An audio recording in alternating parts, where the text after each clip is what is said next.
السلام علیکم dear listeners. جی جناب, تو کہیے کیا حال احوال ہیں, کیسے ہیں آپ سب؟ دعا ہے, امید ہے آپ سب خیریت سے ہوں گے. الحمدللہ میں بھی بالکل خیریت سے ہوں اور لے کر آئی ہوں ناول کی لاسٹ ایپیسوڈ.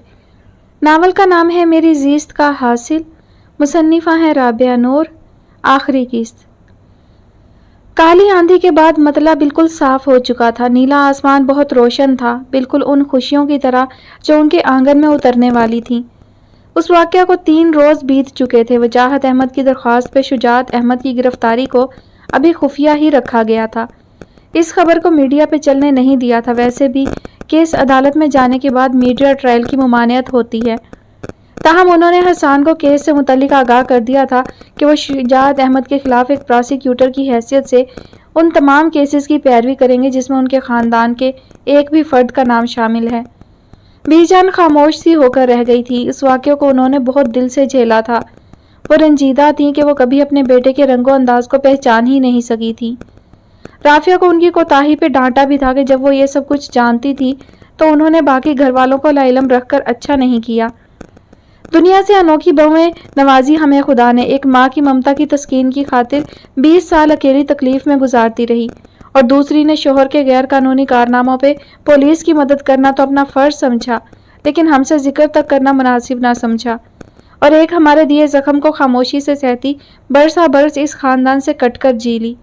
گھر بھر میں وقفے وقفے سے بی جان کی بڑبڑاہٹ جاری تھی. رابیل کو دی جانے والی ناجائز سزا کی پھانس ابھی بھی ان کے دل میں موجود تھی. اتوار کا دن بھی آن وارد ہوا تھا. آج ڈاکٹر سامیہ اور ڈاکٹر نعمان کا نکاح تھا. کل صبح کی فلائٹ سے وہ واپس کراچی جا رہی تھی. یہ 3-4 روز وہ صرف سامیہ کے نکاح کی وجہ سے رکی تھی, ورنہ وہ اگلے روز ہی واپس لوٹ جانا چاہتی تھی. سب گھر والوں نے اسے روکنے کی بہت کوشش کی تھی, لیکن اس نے رابیل سے وعدہ کیا تھا کہ وہ پلٹ کر ضرور آئے گی. اسے تو واپس جانا ہی تھا. نکاح کی تقریب کے لیے آج وہ بہت دل سے تیار ہوئی تھی. اس روز کے بعد سے دل بہت ہلکا ہو گیا تھا. ایک سکون سا تھا جو وہ اپنے اندر اترتا محسوس کر رہی تھی. معیز کے خریدے ہوئے ڈریس میں وہ بہت حسین لگ رہی تھی. تیار ہو کر نیچے آئی تو خدیجہ امی نے بے اختیار ہو کر اس کا ماتھا چومتے ہوئے اس کی تعریف کی تو وہ جھینپ کر رہ گئی. ان سے اجازت لیتی وہ پورچ تک آئی. بلو ڈنر سوٹ میں مکمل تیاری کے ساتھ معیز کو گاڑی کے ساتھ ٹیک لگائے سراپا انتظار پایا. اس کے اندازے کے مطابق تو وہ جا چکا تھا. وہ چھوٹے چھوٹے قدم اٹھاتی گاڑی تک پہنچی اور اس کو نظر انداز کرتی گاڑی کا دروازہ کھولنے لگی.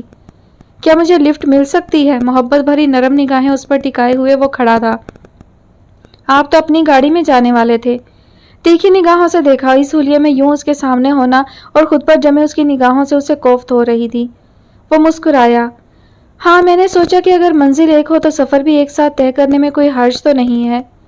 آپ کا کیا بھروسہ, اپنی منزل ہی بدل لیں. زبان سے ایک شکوہ پھسلا. معیز کے لبوں پر جاندار مسکراہٹ نمودار ہوئی. بے فکر رہو علیزہ, میری منزل بہت واضح ہے. میں کسی بھی رستے سے جاؤں گا اپنی منزل تک پہنچ جاؤں گا. تم بتاؤ, ساتھ دو گی میرا؟ اس کی بھوری پتلیوں میں اس کا عکس مقید تھا. ایک سندرتا گھڑی تھی جس کی قید میں وہ دونوں محصور کھڑے تھے. الفاظ کھونے سے لگے تھے. صرف ایک معنی خیز خاموشی تھی. علیزہ کا دل بری طرح سے دھڑکا تھا. اگر یہ لمحہ اعتبار تھا تو ان باتوں کا کیا جو اس نے سنی تھی. وہ ایک بار پھر بنا کچھ کہے خاموشی سے چابی اسے تھماتی پیسنجر سیٹ پر جا بیٹھی تھی. نکاح کا اہتمام بہت سادگی سے ایک حال میں کیا گیا تھا. ان کے پہنچتے ہی یہ رسم ادا کر دی گئی. کچھ دیر بعد معیز سافٹ ڈرنک کا گلاس تھامے ایک طرف آ کھڑا ہوا تھا اور نگاہیں اسٹیج پہ سامیہ کے برابر بیٹھی علیزہ پر تھی. اسے معلوم تھا کہ وہ کل صبح کراچی واپس جا رہی ہے. علیزہ کے دل میں اس کو لے کر جو غلط فہمیاں تھی وہ ان سب سے بھی باخبر تھا, اور اس نے دانستہ انہیں دور کرنے کی کوشش نہیں کی تھی. وہ اس کا یقین, اس کا اعتماد بنا وضاحتیں دیے حاصل کرنا چاہتا تھا. یہ معیز احمد کی بھول تھی. اچھی لڑکی ہے اور اچھی لڑکیوں کو گھورا نہیں جاتا. ان کا ہاتھ تھام کر انہیں اپنی زندگی کا ساتھی بنا لیا جاتا ہے. وہ کسی گہری سوچ میں تھا جب نعمان اس کے پاس چلا آیا تھا. کس کی بات کر رہے ہو؟ اس نے انجان بنتے ہوئے پوچھا. وہی جس کو پچھلے آدھے گھنٹے سے کسی سڑک چھاپ ہیرو کی طرح گھور رہے ہو. اچھے خاصے پروفیشنل انسان ہو کر ایسی اوچھی حرکتیں. سر جھٹکتا وہ اظہار افسوس کر رہا تھا. اس کے انداز پر وہ بے ساختہ کھلکھلا کر ہنسا تھا. بولا کچھ نہیں. او بھائی, زیادہ مسکراؤ مت. وہ ہماری کلیگ ہے, بہت محترم ہے. اسے گھورنا بند کرو. ہاں, اگر پسند ہے تو بتاؤ. ڈاکٹر صاحب سے کہہ کر اس کے گھر تمہارا رشتہ بھجوا دیتے ہیں. پھر تمہاری قسمت, اقرار ہو یا انکار. ویسے دونوں کی جوڑی خوب سجے گی. اس کی بات پر وہ مسکراتا ہوا اس کی جانب متوجہ ہوا، دلچسپی سے اس بات میں سر ہلاتا اس کا مخلصانہ مشورہ سننے لگا۔ جانتے ہو وہ کون ہے؟ مسکراتی نگاہوں سے اسے دیکھتے ہوئے پوچھا، انداز کچھ سنجیدہ سا تھا۔ اس کے انداز پہ اس نے گھبرا کر پوچھا کہ شاید وہ کچھ غلط کہہ گیا ہے۔ نہیں، کون ہے؟ میرا مطلب ہے کیا کسی بڑے آدمی کی بیٹی ہے؟ تجسس ہی تجسس تھا جو اسے گھیرے میں لینے لگا تھا، اور ہر بات کی کھوج لینا تو ڈاکٹر نعمان کی پرانی عادت تھی۔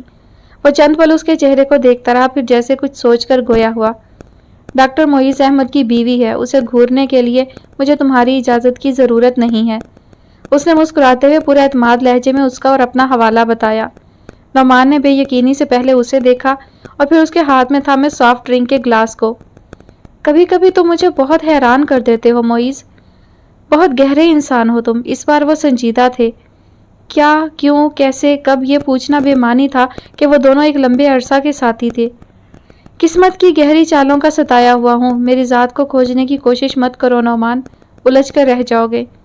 میری کہانی بس اتنی سی ہے کہ زندگی کے ہر موڑ پہ محبت کی ڈور میں بندھا رہا تھا، اور محبت ناممکن کو بھی محبت ممکن بنا دیتی ہے۔ وہ مجسمہ حیرت بنا متاثر کن نظروں سے معیز کو دیکھ رہا تھا۔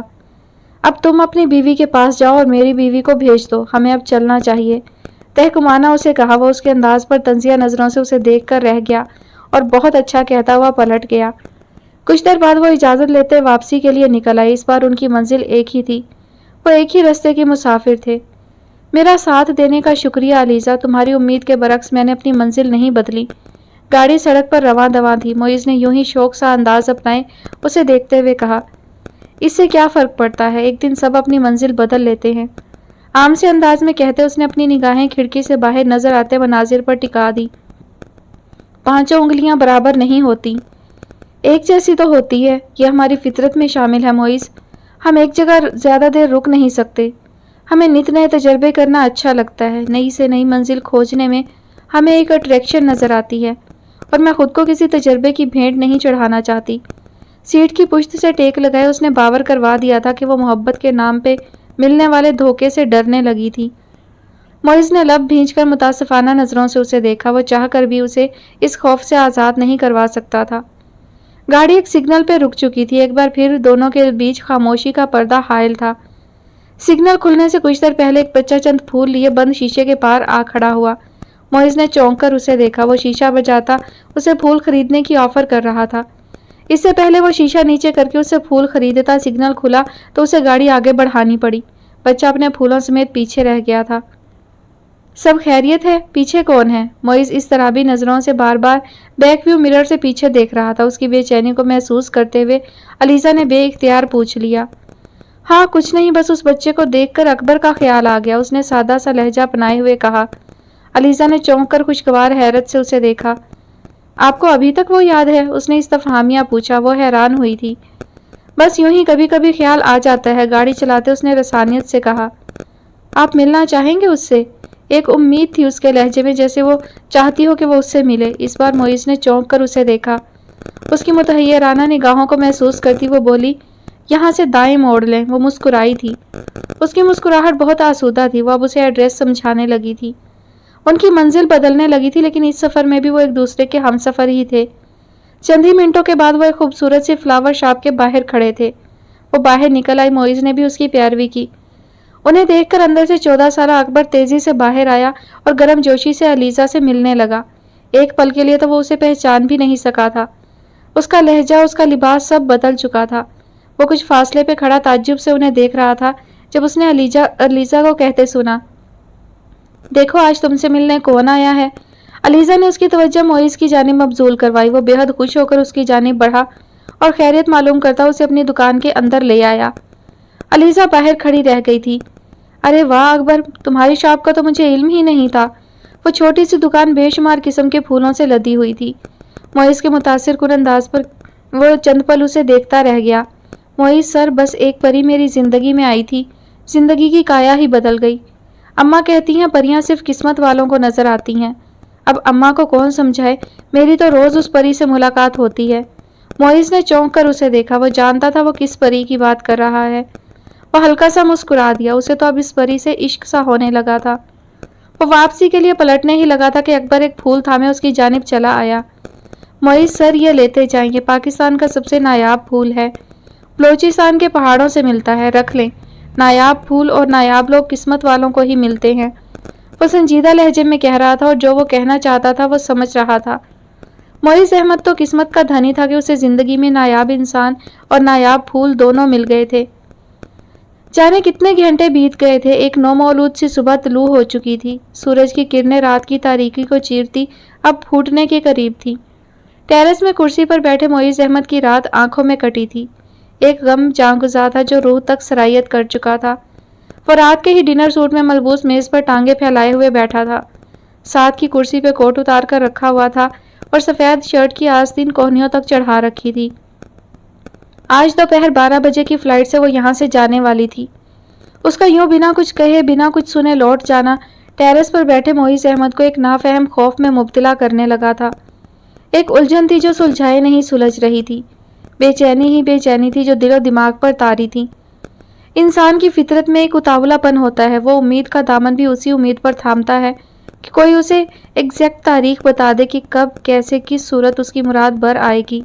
وہ لاکھ تاعمر انتظار کا دعویٰ کرے لیکن اس تاعمر میں بھی وہ ایک وقت کا تعین کر کے رکھتا ہے، دوسری صورت میں ایک نہ سمجھ میں آنے والا اضطراب روح میں گھل جاتا ہے۔ وہ بھی ایسی ہی مضطرب کیفیت سے بے حال ہو چکا تھا کہ سورج کی پہلی کرن کے نمودار ہوتے ہی ایک فیصلہ کرتا اٹھ کھڑا ہوا۔ کلائی پر بندھی گھڑی پر نظر دوڑائی تو صبح کے 7 بجنے کے قریب تھے۔ گاڑی کی چابی اٹھاتا کمرے سے باہر نکلا اور اسی برق رفتاری سے گاڑی بھگا لے گیا۔ 9 بجے کے قریب اس گھر میں اپنی زندگی کی آخری رات بتا کر آخری صبح وہ ایک پرسکون نیند سے جاگی تھی۔ سونے سے پہلے تو یہی طے کر کے سوئی تھی کہ یہ رات اس گھر میں اس کی آخری رات ہے، پھر اس گھر میں کب پلٹ کر آنا ہے وہ نہیں جانتی تھی۔ اس نے اپنی منزل کا تعین کر رکھا تھا، یہاں سے کراچی اور کراچی سے امریکہ۔ حقیقت میں منزل کا یہ تعین دماغ کی کارستانی تھی، دل کی نہیں۔ کمرے میں ایک سائڈ پر اس کا تمام ضروری سامان ایک سوٹ کیس میں بند پڑا تھا۔ کھڑکیوں پہ لگے پردے برابر ہونے کی وجہ سے کمرے میں روشنی نہ ہونے کے برابر تھی، ورنہ وہ جان لیتی کہ جس صبح کو وہ آخری صبح کہہ رہی ہے وہ اس گھر میں ایک نئے حوالے سے اس کی پہلی صبح بننے جا رہی تھی۔ بازو پھیلائے ایک بھرپور انگڑائی لے کر وہ اٹھ بیٹھی، اندازے سے بیڈ سے اتر کر کھڑکی کے سامنے جا کھڑی ہوئی اور پردے سرکائے۔ سورج کی کرنیں چھن چھن کر کمرے میں پھیلنے لگی تھی، بالوں کو سمیٹ کے واش روم کی جانب بڑھنے ہی لگی تھی کہ اس کی توجہ میز پر پڑے خوبصورت گلاب کے گلدستے اور اس کے ساتھ رکھے کارڈ نے کھینچ لی۔ بالوں کی جانب بڑھا ہوا ہاتھ ہوا میں معلق رہ گیا۔ چند پل تذبذب میں گھری وہ اسے دیکھتی رہی، پھر آگے بڑھ کر کارڈ اٹھا لیا۔ سیاہ روشنائی سے کارڈ کے وسط میں خوبصورتی سے لکھا گیا تھا، میرے دل کی دھڑکنوں میں رہنے والی اس لڑکی کے نام جو جذبوں کے اظہار سے ڈرتی ہے۔ نیچے معیز کا نام نہ بھی لکھا ہوتا تب بھی معیز کی لکھائی وہ فوراً پہچان گئی تھی، لیکن جو وہ کہنا چاہ رہا تھا وہ ابھی سمجھ نہیں پائی تھی۔ خیال میں بے ساختہ رات کا منظر گھوم گیا تھا۔ گڈ مارننگ، کان کے بہت پاس سرگوشی نما اس کی آواز سنائی دی تھی۔ خیال حقیقت کا روپ دھارے اس کے بالکل پیچھے کھڑا تھا، رات کے لباس میں مضطرب سا۔ یہ کیا ہے؟ شاکی نگاہوں سے اسے دیکھتے ہوئے مختصر پوچھا۔ پھول محبت کے اظہار کا ذریعہ ہوتے ہیں، اچھا نہیں لگا؟ پرشوق نگاہوں سے اسے دیکھتے ہوئے کہا، لیکن اس کو مسلسل الجھن میں گھرا دیکھ کر وہ چونک سا گیا تھا اور استفہامیہ پوچھا، آپ میرے ساتھ یہ ڈبل گیم کیوں کھیل رہے ہیں معیز؟ آپ کی شادی الشبہ سے طے ہے تو پھر اس سب کا کیا مطلب؟ ہمارا رشتہ آپ کی خواہش نہیں ہے، اگر آپ کسی دباؤ میں آ کر یہ کر رہے ہیں تو میرے ساتھ ساتھ آپ الشبہ کو بھی مشکل میں ڈال رہے ہیں۔ اس کا وجود بدگمانی کی مورتی کے پیچھے چھپا ہوا تھا، پلکیں جھپک کر آنسوؤں کو چھلکنے سے روکا تھا۔ وہ اس کے سامنے کمزور نہیں پڑنا چاہتی تھی۔ تم سے یہ سب کس نے کہا؟ وہ مکمل پرسکون انداز لیے ہوئے تھا۔ آج علیزہ کے سوال کرنے سے اسے خوشی ہوئی تھی۔ وہ جانتا تھا کہ کہنے سننے سے بدگمانیوں کی دھند چھٹ جاتی ہے۔ میں نے خود سنا تھا، آپ نے پوری رضامندی سے الشبہ کو اپنی زندگی میں شامل کرنے کا فیصلہ سنایا تھا۔ آپ کے خیال کے مطابق تو مجھے آپ میں کوئی دلچسپی ہی نہیں ہے۔ اب یہ سب کر کے آپ کیا ثابت کرنا چاہتے ہیں؟ غصہ سے کہتی جیسے وہ پھٹ ہی پڑی تھی۔ دوسری جانب اس کے اطمینان اور سکون میں کوئی فرق نہیں پڑا تھا۔ اس کی بات کو نظر انداز کرتا وہ 2 قدم آگے بڑھ کر صوفے پر جا کر بیٹھ گیا اور اس کو بھی بیٹھنے کا اشارہ کیا تو وہ بھی صوفے کے کنارے پر ٹک گئی۔ پہلی بات مسز معیز احمد، الشبہ میرے لیے بالکل ویسی ہی ہے جیسے شان سے۔ اس کی شادی مجھ سے ہو رہی ہے، یہ غلط فہمی اپنے دماغ سے نکال دو۔ اس کی شادی میرے ایک دوست سے ہو رہی ہے، وہ خاص اسی لیے پاکستان آئی تھی۔ زریں دادی اس رشتے پہ راضی نہیں تھی۔ اس گھر میں صرف ایک میں تھا جو زری دادی سے یہ بات منوا سکتا تھا، اور منوا بھی لی۔ اور دوسری اہم بات، ٹھہر ٹھہر کر سنجیدہ لہجے میں کہتا وہ اس کی آنکھوں میں دیکھتا چند انچ آگے ہوا تو وہ 2 انچ پیچھے کھسک گئی۔ جب کسی کی باتیں سنتے ہیں تو اپنے لہراتے آنچل کو سمیٹ لیتے ہیں، ورنہ مقابل کے ذہن میں شرارت بھی ابھر سکتی ہے۔ اپنی بات کہہ کر وہ تسلی سے صوفے سے ٹیک لگا کر بیٹھ گیا۔ وہ اس کی بات کی گہرائی کو سمجھے بغیر نافہم نظروں سے اسے ہی دیکھ رہی تھی۔ کیا مطلب؟ جب سمجھ آئی تو سٹپٹا کر اس نے پوچھا۔ اس روز امی جان سے بات کرتا میں جان گیا تھا کہ تم دروازے کے ساتھ کھڑی ہماری باتیں سن رہی ہو۔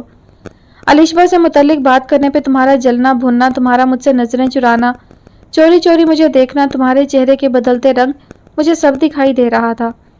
میرے ذہن میں فوراً ایک خیال آیا کہ انا کے ذرا بختر میں مقید اس لڑکی کو اس کے خول سے باہر نکالنے کے لیے ایک چوٹ ضروری تھی، اور وہ سب کچھ کہا جو شاید میرے وہم و گمان میں بھی نہیں تھا۔ ایک محظوظ مسکراہٹ اس کے چہرے پہ نمودار ہوئی تو علیزہ خامخواہ شرمندہ سی ہوئی۔ میں چاہتا تھا تم ایک بار پھر اسی حق، اسی استحقاق کے ساتھ آ کر مجھے جھنجھوڑتے ہوئے پوچھو کہ میں تمہارے بارے میں ایسے اندازے لگانے والا کون ہوں۔ مجھے بتاؤ کہ میں غلط کہہ رہا ہوں۔ تمہاری زندگی میں میری بہت اہمیت ہے، لیکن تم نے مجھے غلط ثابت کر دیا علیزہ۔ تم نے مجھ سے کوئی سوال نہیں کیا، کوئی شکایت نہیں کی، خاموش رہی۔ کیا میں واقعی تمہارے لیے اہم نہیں تھا؟ اس کے لہجے میں اپنے بے یقین ہونے کا غم چھپا تھا۔ علیزہ نے ایک جھٹکے سے سر اٹھا کر اسے دیکھا۔ مجھے لگتا تھا کہ میں اپنی بات کہہ کر گنواؤں گی، پھر وہ سب سن لینے کے بعد مجھے لگا یہی آپ کی خواہش ہے۔ وہ منمنائی تھی۔ میری خواہش تم ہو علیزہ، کیا تمہیں میری آنکھوں میں اپنا عکس کبھی دکھائی نہیں دیا؟ اور وہ اس سوال کا جواب کیسے دے سکتی تھی کہ ایسا تو بارہا ہوا تھا، لیکن ہر بار وہ اپنا وہم سمجھ کر جھٹلا دیتی تھی۔ پھر آپ کا رویہ مجھ سے اتنا اکھڑا اکھڑا کیوں تھا؟ مجھ سے تو کبھی ہنس کر بات نہیں کی تھی، ہمیشہ روب ہی ڈالتے تھے۔ پھولا ہوا چہرہ لیے وہ بچوں کی طرح شکایتیں لیے بیٹھی تھی۔ بدگمانیاں اب شکایتوں میں بدلنے لگی تھی۔ شکوہ شکایات کے بعد اگلی منزل اعتراف کی ہوتی ہے۔ میں روب ڈالتا تھا؟ اس الزام کو ہضم کرنے کے لیے اسے کچھ وقت چاہیے تھا۔ مسز آپ میری بات مانتی ہی کب تھی؟ ہمیشہ اپنی من مرضی کرتی تھی کہ مجھے ہی آپ کی بات ماننی پڑتی تھی۔ اور ڈاکٹر نعمان کو کیا کہہ رہی تھی کہ میں ماؤنٹ ایورسٹ کی چوٹی پہ چڑھا بیٹھا ہوں۔ اپنے بارے میں کیا خیال ہے؟ آپ کی انا کے پرچم کو نیچے اتارنے کے لیے مجھے خود ماؤنٹ ایورسٹ کی چوٹی پہ چڑھنا پڑا تھا۔ اس کی بات پہ وہ دمبا خود اسے گھور رہی تھی۔ آپ چھپ کر باتیں بھی سنتے ہیں، کتنی بری بات ہے۔ تنگ آ کر اس نے کہا۔ بالکل ویسے ہی جیسے آپ سنتی ہیں، اس نے کندھے اچکائے۔ میں نے اتفاقیہ سنی تھی اور آپ میری غلط فہمی دور کرنے کی بجائے اتنا عرصہ مجھے بے وقوف بناتے رہے۔ پر وہ ہانسی ہونے کے قریب تھی۔ موئز کا اطمینان اسے بری طرح کھولا رہا تھا۔ علیزہ یقین کرو، ایک یہی کام مجھے نہیں کرنا پڑا تھا، کیونکہ مجھے اندازہ ہو گیا تھا کہ میری بیوی حسین ہے مگر ذہین نہیں۔ وہ مدبرانہ انداز میں کہتا اس کے انداز سے محظوظ ہو رہا تھا۔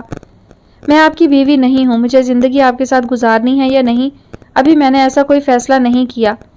وہ احساس ذات کا تعین کرنے والی لڑکی تھی تو محبت بھری باتوں پہ کیسے ایمان لے آتی۔ موئز کا یہ نیا روپ اس کے دل کی دھڑکنیں منتشر کر رہا تھا۔ ایک جھٹکے سے اٹھ کھڑی ہوئی اور جا کر کھڑکی کے سامنے کھڑی ہو گئی۔ باہر دھوپ خاصی روشن تھی۔ فیصلہ تو بہت پہلے ہو چکا ہے، غلطی میری ہے۔ اس روز مجھے بی جان کی خواہش من و ان مان لینی چاہیے تھی۔ تعصب سے سر دھونتے وہ جیسے اپنی ہی عقل کا ماتم منا رہا تھا۔ صوفہ سے اٹھتا وہ بھی اس کے پاس جا کھڑا ہوا۔ کون سی خواہش؟ متحیر نگاہیں لیے اس نے چونک کر دیکھا۔ لہجے میں بلا کی سادگی تھی کہ موئز مسکرانے پر مجبور ہو گیا۔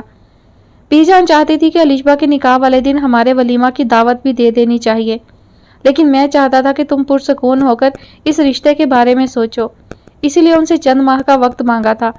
تم امریکہ جانے کی تیاری کرنے لگی، اتنی بے اعتباری۔ تعصب سے کہتے اس نے سر جھٹکا۔ وہ سر جھکائے لب کچلنے لگی۔ وہ ان سب سے دور ہی تو جانا چاہتی تھی، اپنے آنچل میں بدگمانیوں کے بے شمار کانٹے لیے جو اسے پل پل زخمی کر رہے تھے۔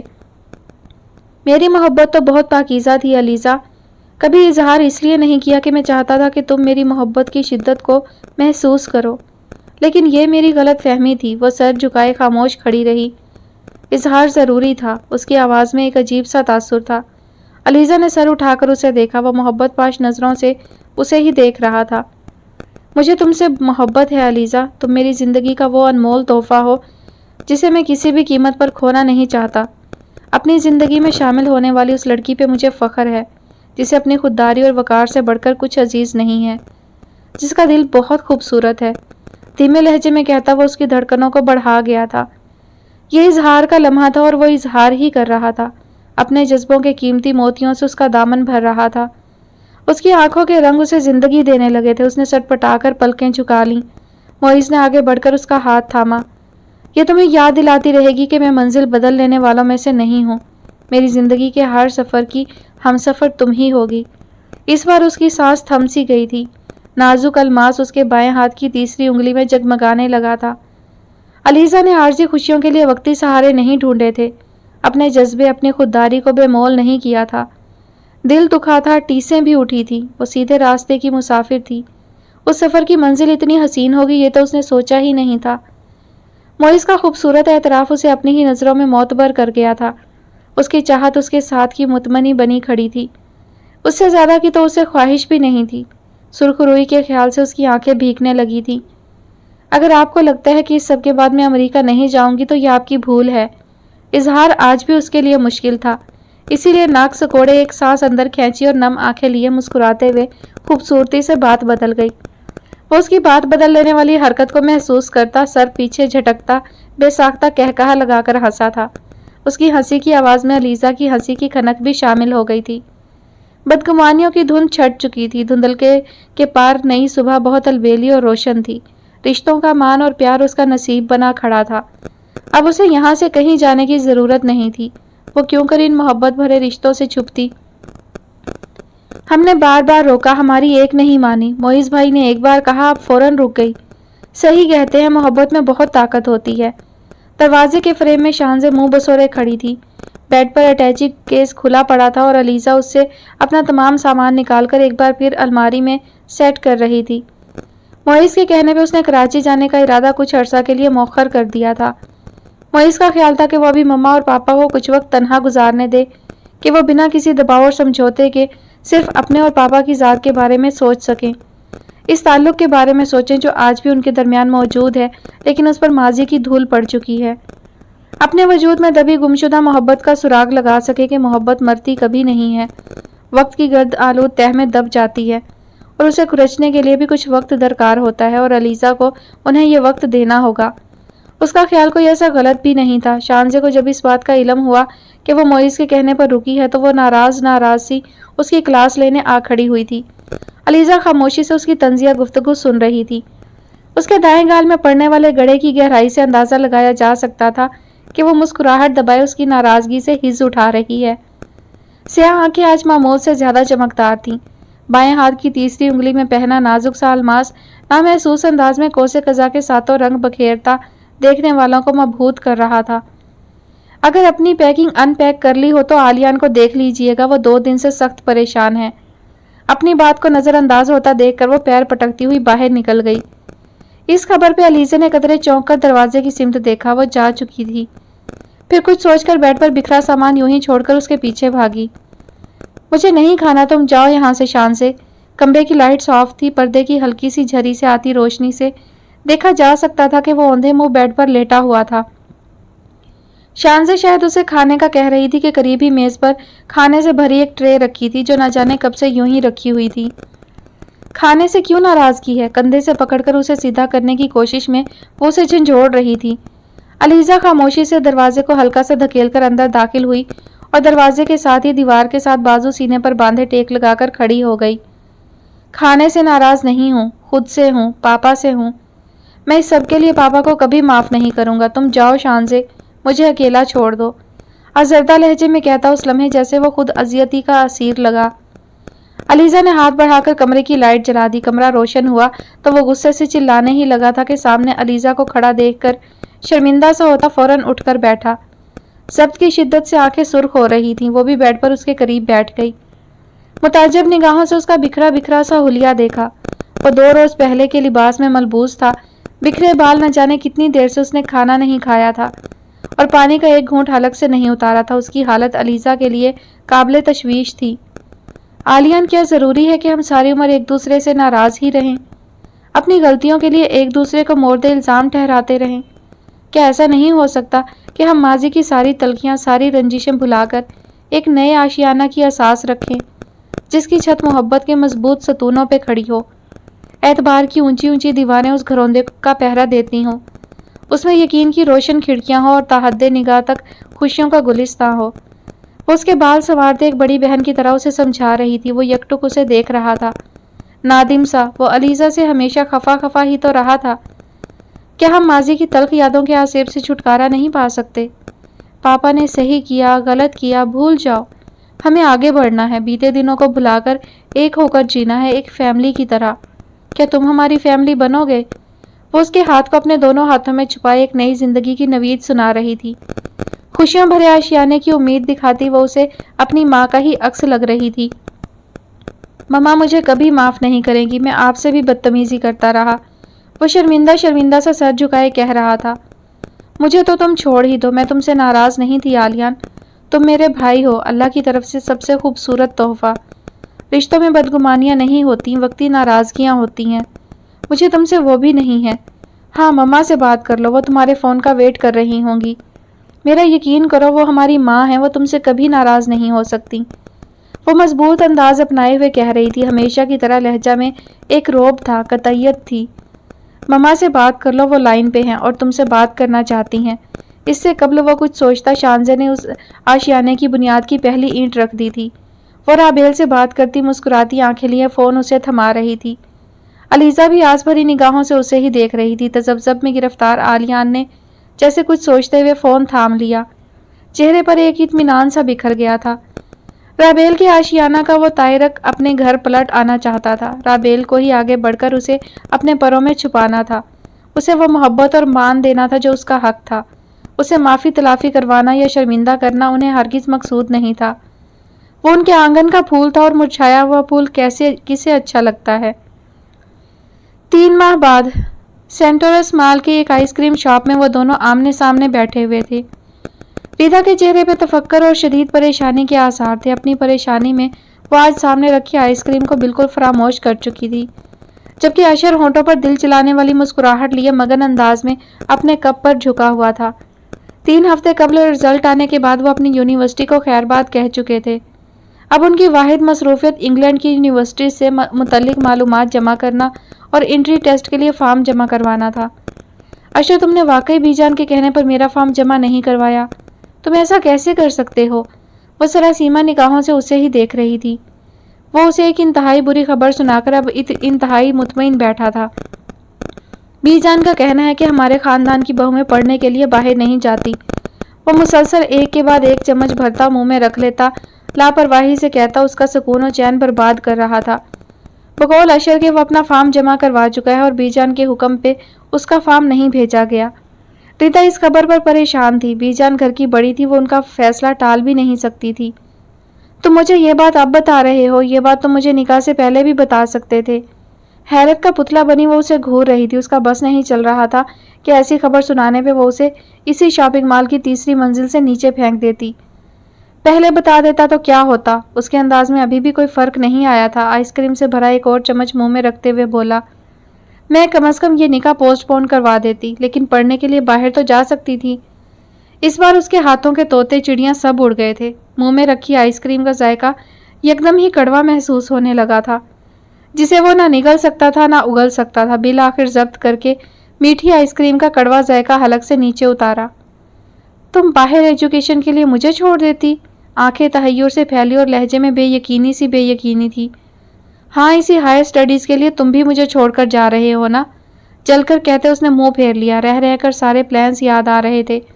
وہ کچھ دیر تعصب سے سر جھٹکتا رہا۔ پہلی ہی آزمائش میں آپ فیل ہو چکی ہیں مسز ریتا اشر۔ ریتا نے چپتی نگاہوں سے اسے دیکھا۔ آئس کریم ختم کر کے وہ اب ریلیکس ہو کر بیٹھ چکا تھا۔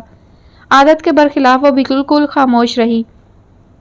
محترمہ، انٹری ٹیسٹ کی تیاری کریں، ہم دونوں کی اپلیکیشن اپروو ہو گئی ہے۔ اکتوبر میں کلاسز سٹارٹ ہو رہی ہیں، 3 سال کی ڈگری ہے، باقی ساری تفصیلات اس میں ہیں۔ اس نے ایک خاکی لفافہ اس کی جانب بڑھایا۔ ریتا نے جھپٹنے کے انداز میں لفافہ تھام کر اسے کھول کر دیکھا۔ نگاہوں کے تاثرات فوراً بدلے۔ اس میں 2 فارم تھے جس میں ٹیسٹ اور ایڈمیشن سے متعلق مکمل معلومات تھی۔ تو تم مذاق کر رہے تھے، بیوقوف بنا رہے تھے، جھوٹ بھی بول رہے تھے۔ ٹھیک اشر، تمہیں یہ مذاق بہت مہنگا پڑے گا، مارک مائی ورڈز۔ ٹھنڈے ٹھار لہجے میں طنز کے تیر چلاتی اپنا فارم علیحدہ کرتی وہ اٹھ کھڑی ہوئی۔ اب تم دیکھنا میں تمہارے ساتھ کرتی کیا ہوں. ہم ایک ساتھ انگلینڈ نہیں جا رہے ہیں. تم اکیلے جاؤ گے اور میں اکیلی. اس کے سامنے میز پہ جھکی وارننگ دیتی وہ جانے کے لیے پلٹی. ابھی کہاں جا رہی ہو؟ اسے پلٹتا دیکھ کر بے اختیار اس نے پوچھا. جہنم میں، غصے سے کہتی وہ پلٹ گئی. اپنی آئس کریم لیتی جاؤ، بھوک لگے گی وہاں. مسکراتا ہوا وہ پیچھے سے چلایا تھا. وہ سنی انسنی کرتی آگے بڑھ چکی تھی. اشر میاں لگتا ہے ساری زندگی یوں ہی خوار ہوتے گزرے گی. یہ اس کے دل کی آواز تھی. وہ اس کے پیچھے دوڑا کہ اب اسے منانا بھی تو تھا. ان کے روٹھنے منانے کا یہ سلسلہ نہ جانے کب ختم ہونا تھا. برسات کے موسم کی آخری بارشوں نے اسلام آباد کو اپنی لپیٹ میں لے رکھا تھا. 2-3 روز سے مسلسل وقفے سے بارش ہو رہی تھی. اسی بارش میں سلطان ولا کے پہنچ پر انسپکٹر حسان کی گاڑی تیزی سے آ کر رکی تھی. وہ گاڑی سے نکلتا ہوا اندر کی جانب بڑھنے ہی لگا تھا کہ لان کا منظر دیکھ کر رک گیا. شان سے مگن سی لان میں بارش کی بوندوں میں بھیگتی موسم سے لطف اندوز ہو رہی تھی. وہ لان میں کھڑے بارش کے پانی میں پاؤں مار کر اسے اچھالتی پھر خود ہی ہنس دیتی. باہیں پھیلائے ٹھنڈی پھوار اپنے چہرے پر محسوس کرتی وہ کھلکھلا کر مسکرا رہی تھی. خود پر کسی کی نگاہیں محسوس کی تو چونک کر دیکھا. وردی میں ملبوس حسان پوش کے ستون سے ٹیک لگائے کھڑا اسی جانب دیکھ رہا تھا. سلطان ولا کی دوسری منزل کی پورا آسائش اسٹڈی بے شمار قانون کی کتابوں سے لدی ہوئی تھی. بڑی بڑی کھڑکیوں پہ لٹکے پردے برابر ہونے کی وجہ سے اسٹڈی رات کا منظر پیش کر رہی تھی. سٹینڈ لیمپ کی ہلکی زرد روشنی نے کمرے کو نیم روشن کر رکھا تھا. ایک طرف ایک بڑی سی براؤن میز کے ساتھ گرین اور براؤن لیدر کی آفس چیئر پر وجاہت احمد براجمان تھے. بلیک ڈریس پینٹ کے ساتھ سفید ڈریس شرٹ پہن رکھی تھی جس کے کھلے کف اوپر کی جانب ہلکے سے فولڈ کیے ہوئے تھے. میز پر ایک طرف چند فائلز اور چند ایک کتابیں موجود تھیں. میز کے وسط میں وجاہت احمد کے بالکل سامنے ایک پرنٹ شدہ سفید کاغذ پڑا ہوا تھا. وہ صفحہ ایک صفحہ نہیں تھا، وہ وجاہت احمد کی تسلیم کردہ شکست کا سمن تھا. ورق کے نیچے ایک کونے میں ان کے تازہ کیے گئے دستخط کی روشنائی ابھی ختم نہیں ہوئی تھی. ایک عرصہ سے استعمال شدہ اپنے پسندیدہ ترین پین کی نب وہ توڑ چکے تھے کہ اب وہ اس پین سے کبھی بھی کچھ بھی نہیں لکھنا چاہتے تھے. میز کے ایک طرف موبائل پڑا ہوا تھا جس کے اسپیکر سے ایک ہی آواز بار بار گونج رہی تھی. وہ ایک ریکارڈ شدہ آواز تھی. نہیں بیٹا، میں کہہ رہی ہوں نا، ان لیٹرز کا رابیل سے کوئی تعلق نہیں تھا. مجھے اچھی طرح سے یاد ہے. وہ خط میں نے رابیل سے ضد کر کے لکھوائے تھے. وہ میری ایک نادانی تھی. جب اس کو معلوم ہوا کہ یہ خط میں نے شجاعت کو دیے ہیں تو وہ مجھ سے خفا ہو گئی تھی. وہ شجاعت کو بحیثیت انسان کبھی بھی اچھا نہیں سمجھتی تھی. اسے ان لڑکیوں سے بھی نفرت تھی جو محبت کے نام پہ اس کے ہاتھوں استعمال ہو رہی تھیں. میں بھی ان میں سے ایک تھی. اگر مجھے معلوم ہوتا کہ ان خطوط کی وجہ سے رابیل نے ایک بہت کٹھن زندگی گزاری ہے تو بیٹا میں خود آ کر ہر بات کلیئر کر دیتی. لیکن میں امریکہ میں ہوں اور پاکستان کا سفر نہیں کر سکتی. رابیل سے کہنا ہو سکے تو مجھے معاف کر دے. میری ایک بیکار سی ضد یوں اس کی زندگی کا امتحان بن جائے گی، اس بات کا مجھے اندازہ نہیں تھا. یہ آواز شمسہ انصاری کی تھی. اس آواز میں ایک درد تھا، ندامت تھی، اور یہ الفاظ پچھلے 3 ماہ سے سنتے یہ الفاظ وجاہت احمد کو ازبر ہو چکے تھے. یہ علیزہ کا تلاشا ہوا آخری ثبوت تھا، آخری گواہی. رابیل ہر مقام پہ بے گناہ قرار پائی تھی. ان پہ کوئی جرم ثابت نہیں ہوا تھا. 20 سال قبل رابیل کو دی جانے والی غیر منصفانہ سزا کا بار یکدم ہی بہت زیادہ محسوس ہونے لگا تھا. منصف کا کردار ادا کرنے والے وجاہت احمد اس سزا کا بار اٹھانے کے قابل ہی کہاں تھے. تکلیف بہت زیادہ تھی. یہ تکلیف بالکل ایسے ہی تھی جیسے ایک زندگی گزارنے کے بعد ایک روز انسان کو معلوم ہو کہ جو زندگی وہ بتا چکا ہے اس کا کوئی حاصل ہی نہیں ہے. اس کا سفر لا حاصل رہا، وہ تہی دامہ ہے. اس مقام سے وہ ایک قدم پیچھے بھی نہیں پلٹ سکتا اور آگے بیاباں صحرا ہے. تب انسان اپنے محصول پہ تنگ رہ جاتا ہے. اس لمحہ کی تکلیف ہر اذیت سے بڑھ کر ہوتی ہے. انسان موت کا متقاضی ہوتا ہے لیکن زندگی بھی اس کا مقدر نہیں ہوتی. سر جی باہر انسپکٹر حسان صاحب آئے ہیں. وہ آنکھیں موندے خود ساختگی کی کیفیت میں کرسی سے ٹیک لگائے بیٹھے تھے. موبائل بند ہو چکا تھا. نیم روشن کمرے میں مکمل سناٹا تھا. جب ایک ملازم ان کے لیے پیغام لیے چلا آیا. یہیں بھیج دو. اسی پوزیشن میں بیٹھے بیٹھے انہوں نے جواب دیا. ملازم اسی طرح خاموشی سے پلٹ گیا. اس کمرے سے تقریباً 30 گز کی دوری پہ نیچے پورچ کے ستون سے ٹیک لگائے حسان کھڑا تھا اور پورچ سے کچھ فاصلے پر لان کی گیلی گھاس پر شان سے ننگے پیر کھڑی تھی. بارش پھوار کی صورت اختیار کر چکی تھی. اب اس میں پہلی سی تیزی نہیں تھی. آسمان پر ابھی بھی سیاہ بدلیاں منڈلا رہی تھی. آپ کب آئے؟ مجھے اندازہ ہی نہ ہو سکا. وہ خوشگوار حیرت میں گرفتار ہوتی چند قدم آگے آئی تھی. ابھی آیا ہوں کچھ دیر پہلے. بارش میں بھیگ رہی ہو، بیمار پڑ جاؤ گی. اس نے مخلصانہ رائے دی۔ برسات کی بارش بیمار نہیں کرتی، آپ بھی آئیں نا، بہت مزہ آئے گا۔ روز روز ایسی اچھی بارش تھوڑی ہوتی ہے۔ وہ بہت خوش دکھائی دے رہی تھی، ہتھیلیاں پھیلا کر چند بارش کی بوندوں کو ہاتھ پر محسوس کرنا چاہا۔ نہیں، میں یوں ہی ٹھیک ہوں۔ وہ اندر جانے کی بجائے یوں ہی آرام دہ حالت میں ستون سے ٹیک لگائے اسے خوش ہوتا دیکھ رہا تھا۔ وردی گیلی ہونے پہ کیا پولیس والا جرمانہ کریں گے؟ شرارت سے کہتی وہ چند قدم آگے آئی اور مٹھی میں قید چند بوندیں اس پر اچھال کر تیزی سے پیچھے ہٹی۔ وہ اس کی حرکت پر بوکھلا سا گیا اور قدرے چونک کر اسے دیکھا۔ وہ اس کی بوکھلاہٹ سے محظوظ ہوتی زور سے ہنستی۔ اس کی ہنسی بہت بے اختیاری تھی کہ وہ متحیر سا اسے دیکھے گیا۔ بادل زور سے گرجا تو اسے جیسے ہوش آیا، وہ تیزی سے پوچھ کے نیچے آ چھپی۔ بس ڈر گئی؟ اس کی ڈرپوک طبیعت کو محسوس کرتا وہ ہنس دیا۔ وہ خاموش آسمان کو تکتی رہی جہاں مزید کالے بادل ارد گرد سے آ کر جمع ہو رہے تھے۔ باقی سب کہاں ہیں؟ حسان نے خود ہی پوچھ لیا۔ پاپا اپنی اسٹڈی میں ہیں اور علیزہ آپی ہاسپٹل گئی ہیں، بابا نے بلایا تھا۔ امی جان اور رافعہ آنٹی کچن میں، اس نے رسانیت سے بتایا۔ آپی، تم علیزہ کو آپی کہتی ہو اور وہ مائنڈ نہیں کرتی؟ وہ حیران ہو رہا تھا۔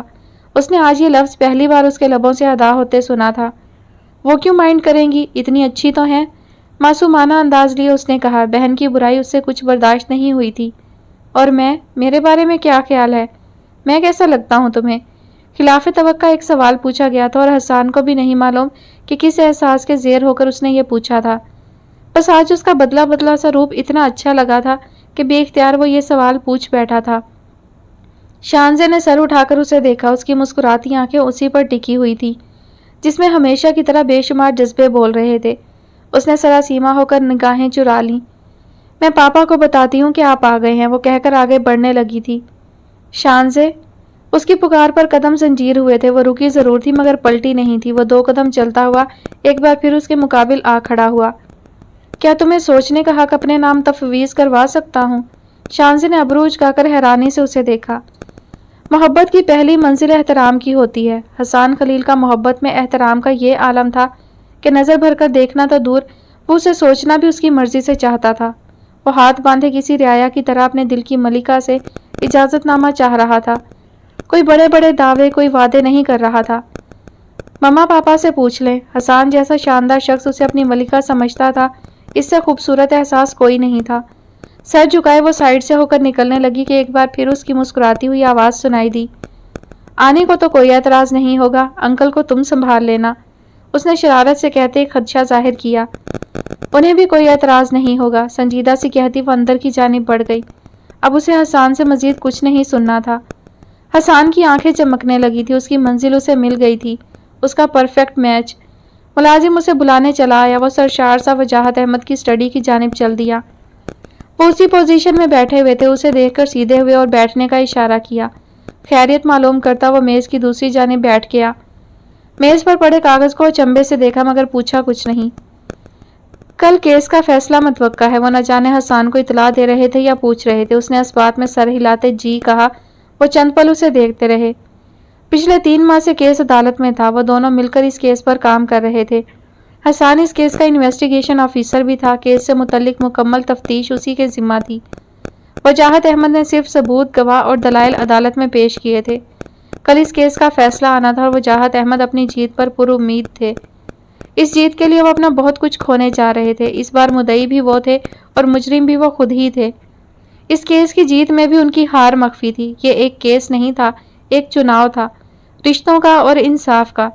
اس بار بھی رشتوں سے بالا تر ہو کر انہوں نے انصاف کا ہی چناؤ کیا تھا، لیکن اس بار یہ فیصلہ بہت بھاری معلوم ہو رہا تھا کہ برسوں پہلے کی گئی غلطی کا بوجھ بھی اس میں شامل ہو گیا تھا۔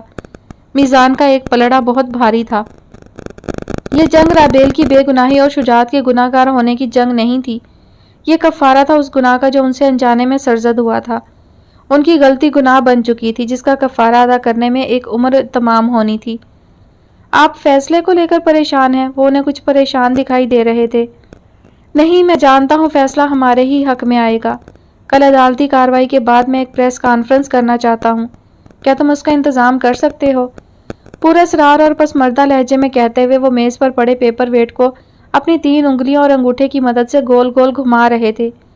کمرے میں سٹینڈ لیمپ کی زرد روشنی مزید زرد معلوم ہونے لگی تھی۔ ان کے پورا اسرار لہجے پہ حسان نے چونک کر ایک نظر انہیں دیکھا اور دوسری نظر سامنے پڑے پیپر کو۔ وہ ساری بات بنا کہے ہی سمجھ گیا تھا کہ وہ کیا کرنے جا رہے ہیں۔ آپ کو یقین ہے آپ جو کرنے جا رہے ہیں وہ صحیح ہے؟ وہ ان کے ذاتی معاملات میں دخل انداز نہیں ہونا چاہتا تھا، لیکن کہیں کچھ غلط ہونے کا احساس اس کے لاشعور پر غالب آنے لگا تھا۔ حسان، ہر کام کا ایک وقت ہوتا ہے، صحیح کام صحیح وقت پر ہی ہو جانے چاہیے، اور میرے لیے اس کام کا یہی صحیح وقت ہے۔ پیپر ویٹ پہ حرکت کرتی ان کی انگلیاں تھم چکی تھیں۔ ایک نگاہ غلط حسان پر ڈال کر نظریں سامنے پڑے ورک کے متن پر ڈالی۔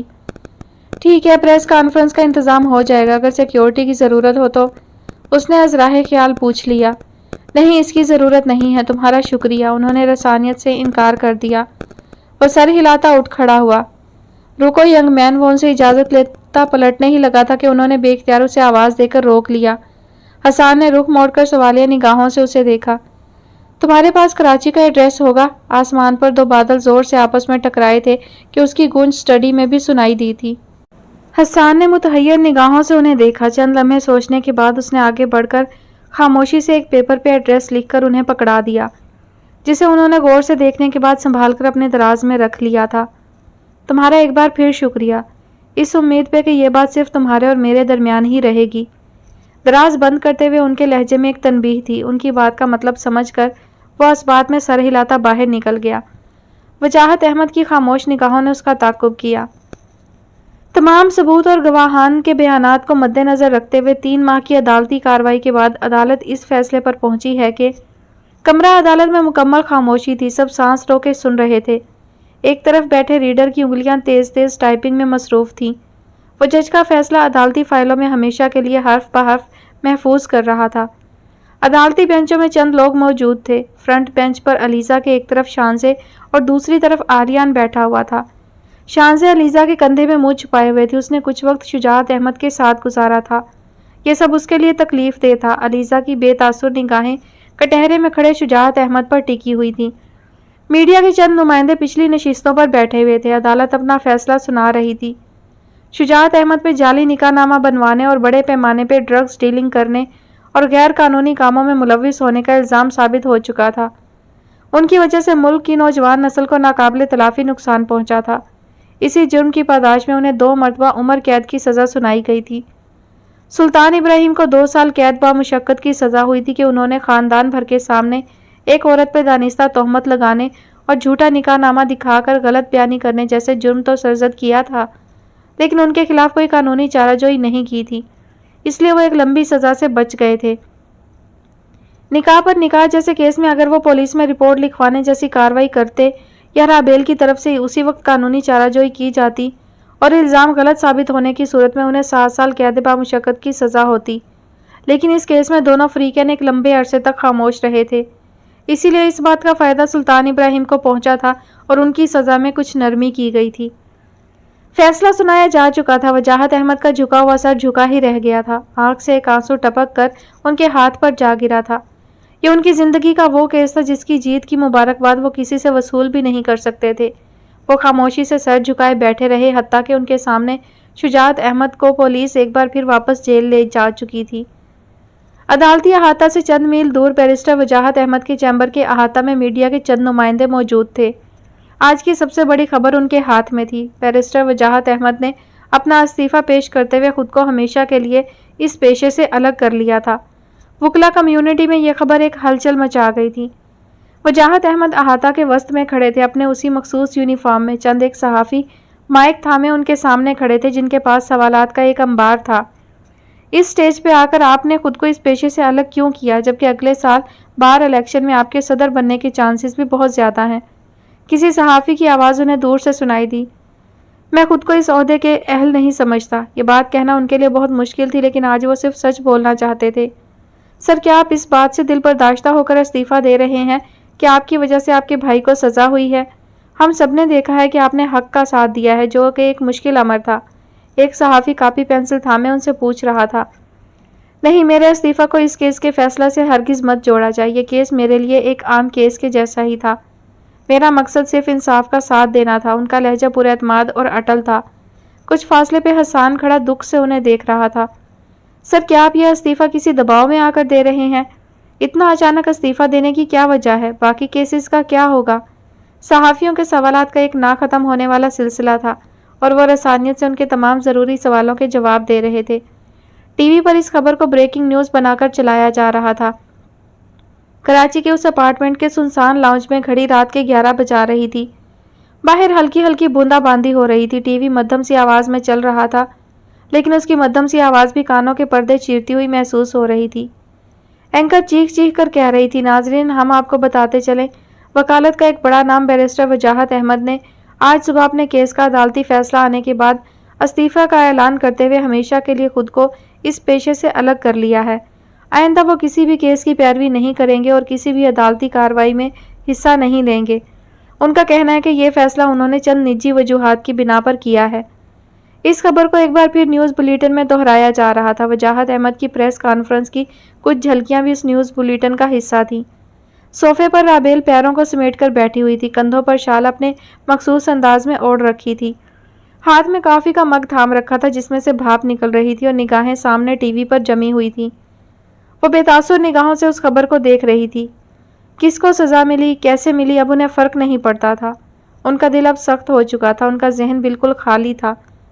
وجاہت احمد کو دیکھ کر بھی دل میں کوئی احساس نہیں جاگا تھا۔ شاید ان کا دل مر چکا تھا، اور مردہ دل کب زندہ ہوتے ہیں۔ رات کے تقریباً 11:30 کے قریب اس اپارٹمنٹ کی خاموشی کو گھنٹی کی چنگھاڑتی ہوئی زوردار آواز نے توڑا تھا۔ رابیل متحیر سی صوفہ سے اٹھی، کندھوں پر اوڑھی شال درست کی اور ایک نظر گھڑی پر ڈالتی دروازے کی سمت بڑھی۔ اپنے دھیان انہوں نے بنا پوچھے ہی دروازہ کھول دیا، لیکن سامنے کھڑے وجود کو دیکھ کر انہیں دھچکا لگا تھا۔ گیلے بالوں کے ساتھ وجاہت احمد صبح کے حلیہ میں ملبوس، ہاتھوں میں ایک گلدستہ تھامے کھڑے تھے۔ سرخ گلابوں کے ساتھ چند سفید اور گلابی پھولوں کو سبز پتوں کے ساتھ خوبصورتی سے سجایا گیا تھا۔ پھولوں کا یہ کمبینیشن کبھی رابیل کو بہت پسند ہوتا تھا، لیکن اب وقت بدل گیا تھا۔ یہ شخص آج جس مقام پہ کھڑا تھا، رابیل نے اس شخص کو کبھی بھی اس مقام پر نہیں سوچا تھا۔ ایک اور دردآگی امتحان ان کی زندگی میں آن وارد ہوا تھا۔ اندر آنے کا نہیں کہو گی؟ وجاہت احمد نے امید بھری نظروں سے انہیں دیکھا۔ رابیل خاموشی سے ایک سائیڈ پر ہو گئی اور دروازہ پورا کھول دیا۔ وہ آہستہ آہستہ چلتے ہوئے لاؤنج کے وسط میں جا کھڑے ہوئے۔ ٹی وی ہنوز چل رہا تھا، آواز البتہ مدھم تھی۔ کافی کا خالی مگ میز پر رکھا ہوا تھا، تبیز پردے کھڑکیوں سے سرکے ہوئے تھے۔ بند کھڑکی کے شیشوں پر باہر ہونے والی بوندا باندی کے قطرے جمع تھے۔ ٹیرس کے ادھ کھلے دروازے سے ٹھنڈی اور معطر ہوا لاؤنج میں داخل ہو رہی تھی۔ لاؤنج کے علاوہ سارے اپارٹمنٹ کی روشنی گل تھی۔ وہ بہت غور سے رابیل کی موجودہ جنت کو دیکھ رہے تھے۔ رابیل دروازہ بند کرتی مرے مرے قدموں سے چلتی ہوئی لاؤنج کے دروازے کے پاس ہی رک گئی۔ وہ مکمل گھریلو حلیے میں تھی، بالوں کو جوڑے کی شکل میں باندھ رکھا تھا، کندھوں کے گرد لپیٹی شال، شخصیت میں ایک وقار تھا، چہرے پر ایک الوہی سا نور تھا، ایک پاکیزگی تھی۔ میں بیٹھ سکتا ہوں؟ چند لمحے خاموشی سے انہیں دیکھتے رہے، پھر پوچھا۔ سوال ضروری نہیں تھا، بات ضروری تھی۔ آپ یہاں کیوں آئے ہیں؟ سوال چنا، جواب گندم تھا۔ تمہارے لیے پھول لایا تھا، تمہیں پسند ہے نا؟ اصل سوال کا جواب ایک بار پھر ندارت تھا۔ ان کا انداز ایسے تھا جیسے ان کے درمیان کبھی کچھ انہونی ہوئی ہی نہیں تھی۔ وہ استہزائیہ پھیکا سا مسکرائی۔ شاخوں سے توڑے ہوئے پھول نہیں پسند، لوگ مسل کر رکھ دیتے ہیں۔ وجاہت احمد کا سر ندامت کے بوجھ سے مزید جھک گیا تھا۔ پھول ان کے ہاتھ میں تھمانے کی بجائے آگے بڑھ کر میز کے وسط میں رکھ دیے۔ شجاعت کی حقیقت معلوم ہونے کے بعد ایک بار پھر گفتگو کا سلسلہ شروع کیا گیا۔ رابیل نے بات درمیان میں ہی اچک لی۔ مجھے اب فرق نہیں پڑتا۔ جواب انتہائی مختصر تھا۔ نگاہیں جھکی ہوئی تھیں۔ کچھ دیر تو وجاہت احمد کو سمجھ ہی نہیں آیا کہ اب وہ مزید کیا کہیں۔ رابیل میں مانتا ہوں میں نے تمہارے ساتھ بہت غلط کیا، مجھے ایسا۔ ایک بار پھر ان کی بات ٹوکتی وہ بول اٹھی تھی۔ میں نے خود اپنے ساتھ غلط کیا تھا۔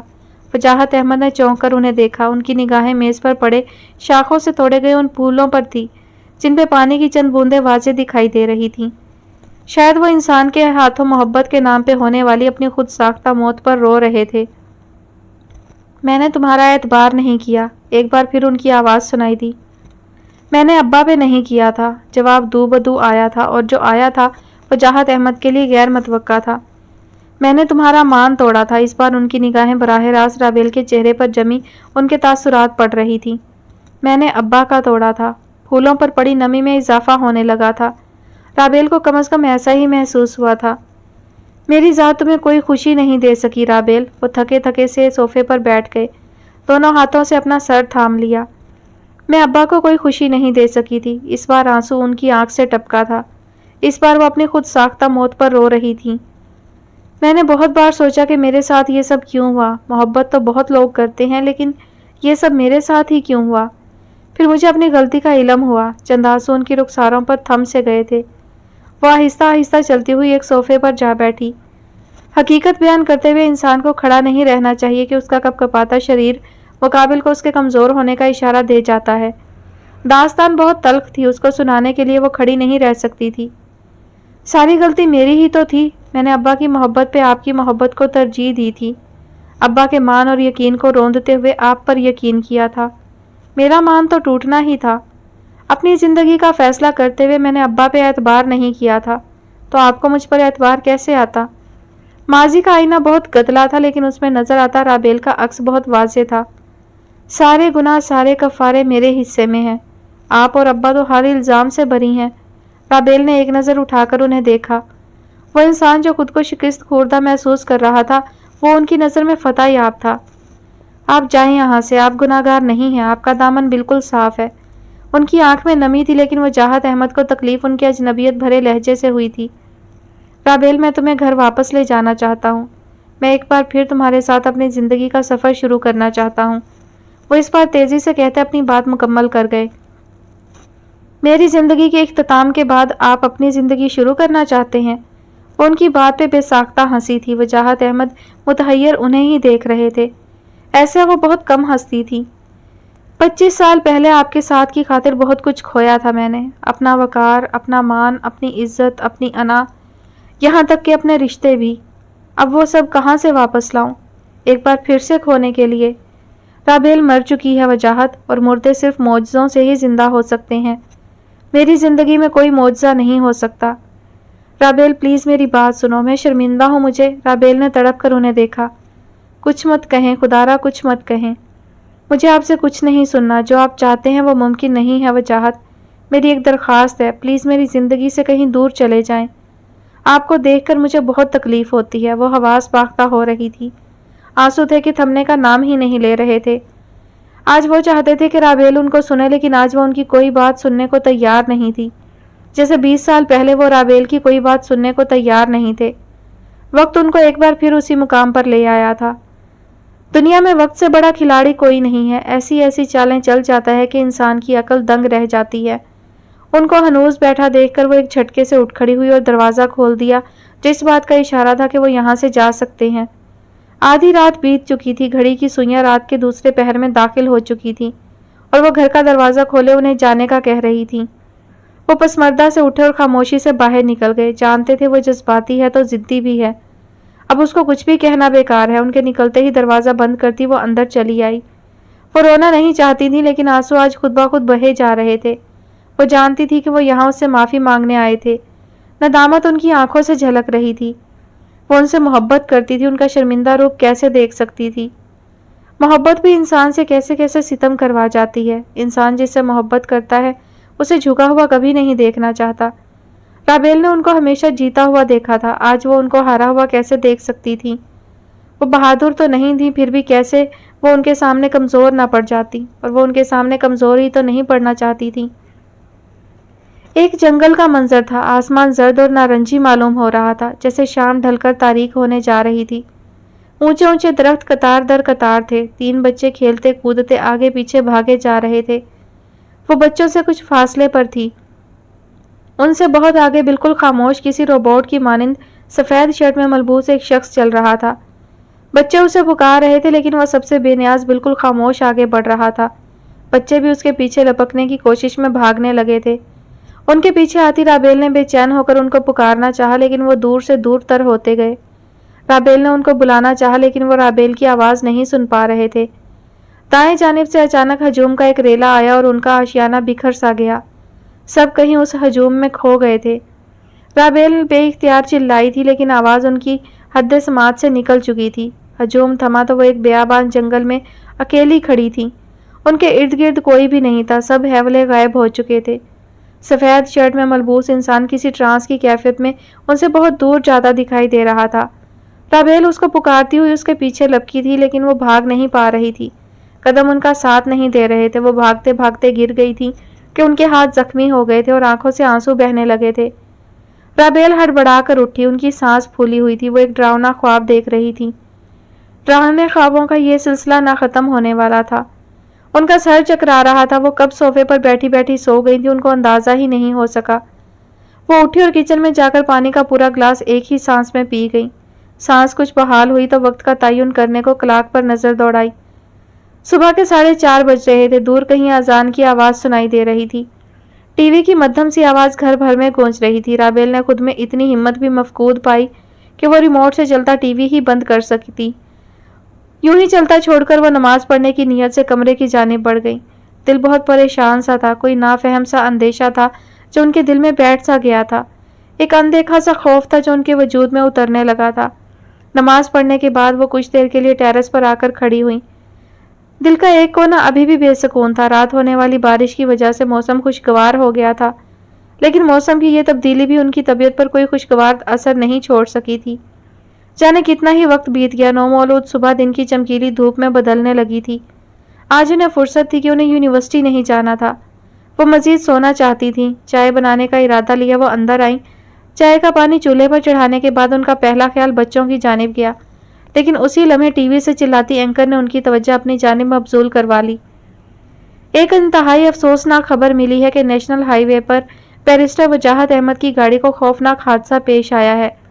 ان کو کراچی کے ایک نجی ہسپتال میں انتہائی تشویشناک حالت میں داخل کیا گیا۔ بتایا جا رہا ہے کہ یہ حادثہ تیز رفتاری کے باعث پیش آیا ہے۔ ٹی وی پر وجاہت احمد کی تباہ شدہ گاڑی کی تصاویر چل رہی تھیں۔ ان کا خواب سچ ہو گیا تھا۔ وہ وجاہت احمد تھا جو ان سے دور جا رہا تھا، لیکن کیوں؟ رابیل نے ہی تو کہا تھا کہ وہ ان کی زندگی سے دور چلے جائیں۔ رابیل کو اپنے کہے الفاظ شدت سے یاد آئے۔ یہ وہ کیا کر بیٹھی تھی؟ ایک اور نقصان۔ اپنی زندگی کا یہ نقصان وہ برداشت نہیں کر سکتی تھی۔ ہاسپٹل کا نام معلوم کرتی تیزی سے گاڑی کی چابی اٹھاتی وہ گھر سے نکل پڑی۔ ہاسپٹل میں میڈیا کا ایک ہجوم جمع تھا۔ وجاہت احمد کی گاڑی ایک ٹرک کے ساتھ ٹکرائی تھی۔ وہ تیزی سے ریسیپشن پر پہنچی۔ وجاہت احمد کے متعلق استفسار کیا۔ آپ ان کی کون ہیں؟ نرس نے ان سے یہ سوال پوچھا تھا۔ وہ اس کو کیا بتاتی؟ میں ان کی وائف ہوں۔ وہ کہاں ہیں؟ دل کڑا کر کے انہوں نے اپنا تعارف کروایا۔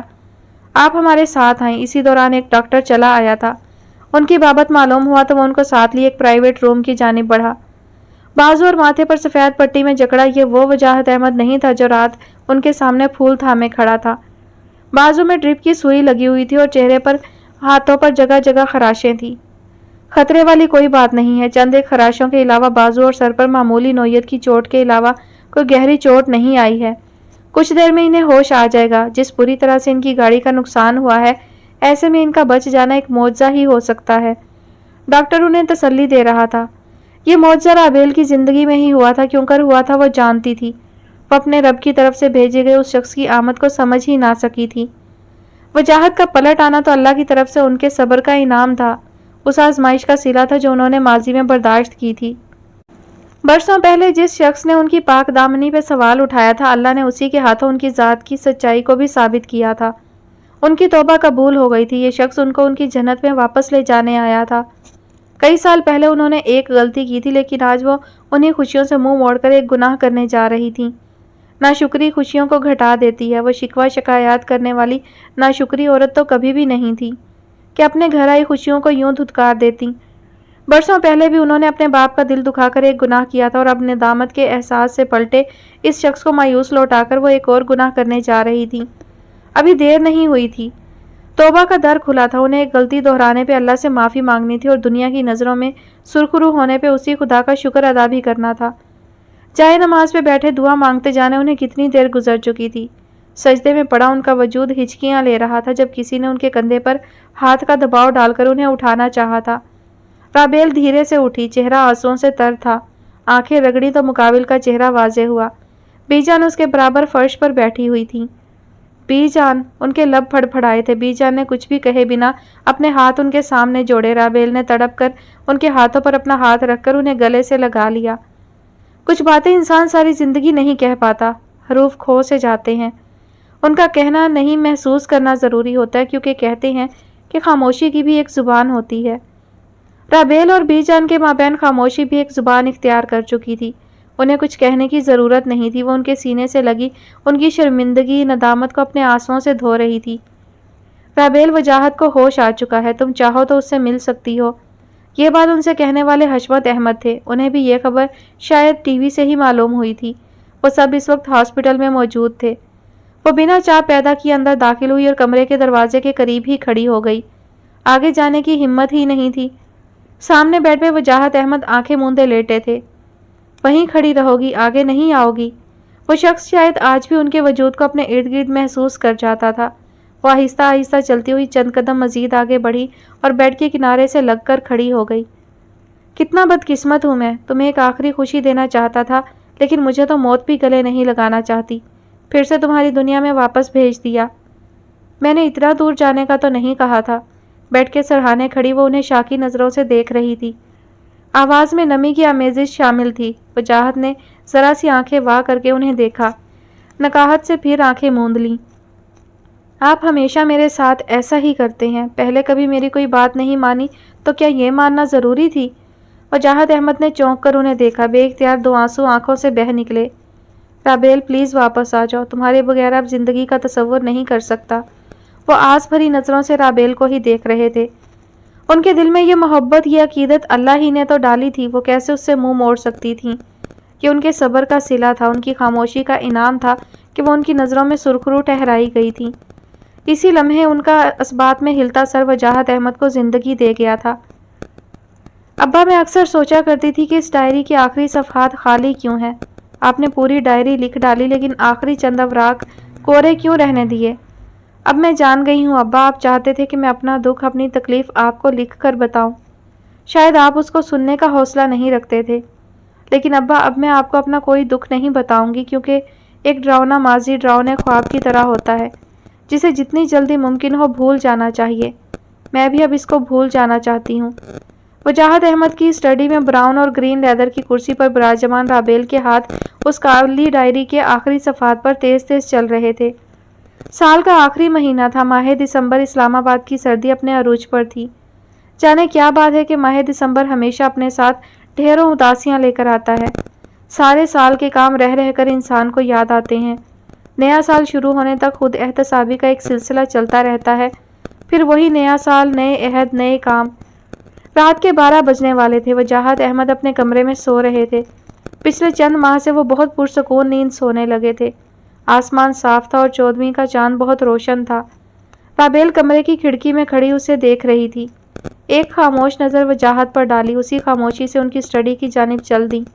ہاتھ میں ابا کی کالی ڈائری تھام رکھی تھی۔ بہت سی باتیں تھیں جو وہ ان سے کہنا چاہتی تھی، ان کو وہ سب کچھ بتانا چاہتی تھیں جو منصور حسین نے کبھی نہیں سنا تھا۔ وہ بتانا چاہتی تھیں کہ اب ان کی بیٹی کھلی آنکھوں سے خواب نہیں دیکھتی، اور اب اونچی اڑان بھی نہیں بھرنا چاہتی کہ اب انہیں زمانے سے ڈر لگنے لگا ہے۔ ابا، میری زندگی ایک نئے ڈگر پہ چلنے لگی ہے۔ آپ کی رابیل اب خوابوں کی دنیا میں نہیں رہتی۔ میں نے حقیقت کو تسلیم کرنا سیکھ لیا ہے۔